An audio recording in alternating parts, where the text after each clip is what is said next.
Hi అండి అందరికీ, welcome back to my channel. రీసెంట్గా నా మేనకోడలు చైత్ర పాప అన్నప్రాసన అయితే జరిగింది. మామూలుగా ఈ అన్నప్రాసన పిల్లలకి 6th మంత్లో చేస్తారు. కానీ మా పాప 6th మంత్లో కొంచెం కూడా ముందుకి మూవ్ అవ్వడం అయితే స్టార్ట్ చేయలేదు. అందుకే మేము అప్పుడు జస్ట్ ఫుడ్ తినిపించేసి వదిలేసాము. తనకి ఇప్పుడు 9th మంత్ స్టార్ట్ అయింది. సో ఏమైనా మనం చుట్టుపక్కల పెడితే చాలు సూపర్ ఫాస్ట్లో వెళ్ళిపోతుంది. అందుకే మేము పెండింగ్లో ఉన్న ఈ యాక్టివిటీని కూడా కంప్లీట్ చేసేద్దాము అనుకున్నాము. అన్నప్రాసన రోజు ఈ కార్యక్రమంలో మనం పిల్లల ముందు ఏమేమి పెడతాము అనే విషయానికి వస్తే, మొదటగా ఫుడ్ ఐటమ్ అయితే పెట్టాలి. అది స్వీట్ పొంగల్ కావచ్చు, లేదా పాయసం అయినా పెట్టాలి. అలాగే సెకండ్ది భగవద్గీత, అది లేకపోతే బుక్కు పెన్ను పెట్టచ్చు. ఆ తర్వాత నగలు ఇంకా డబ్బులు అయితే పెడతాము. ఇవైతే కామన్గా అందరూ పెడతారు.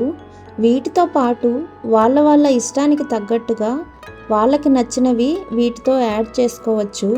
అలాగే ఈ వస్తువులు ఎన్ని పెట్టాలి అనే విషయానికి వస్తే, ఎవరికి నచ్చినట్టు వాళ్ళు కొంతమంది 5 రకాల వస్తువులను పెడతారు. అలాగే 7 లేదా 9 రకాల వస్తువుల్ని కూడా పెడతారు. మొత్తానికి మా చైత్ర పాప అయితే దగ్గరకు వచ్చేసింది. ఇంతకీ భగవద్గీత పట్టుకుంటుందా లేకపోతే ఫుడ్ పట్టుకుంటుందో చూద్దాం. ఓహో, మొత్తానికి ఫుడ్ పట్టుకుంది. అయినా ఫుడ్ అనేది బేసిక్ నీడ్ కదా, ప్రతి ఒక్కరూ దాన్ని ఇష్టపడి ఎంజాయ్ చేయాలి. అలాగే మా చైతు పాప కూడా ఫుడ్నే ఇష్టపడుతుంది.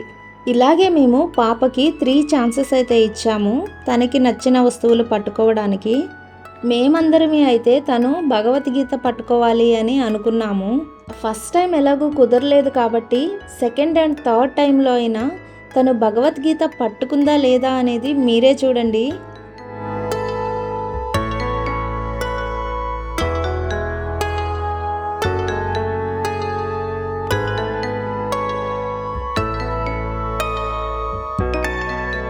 ఈరోజైతే చేతు పాపతో అలా టైం గడిచిపోయింది. మీకు ఈ వీడియో నచ్చినట్లయితే ప్లీజ్ లైక్ చేయండి. అలాగే ఛానల్ని ఫస్ట్ టైం చూస్తున్నట్లయితే ప్లీజ్ సబ్స్క్రైబ్ చేసుకోండి.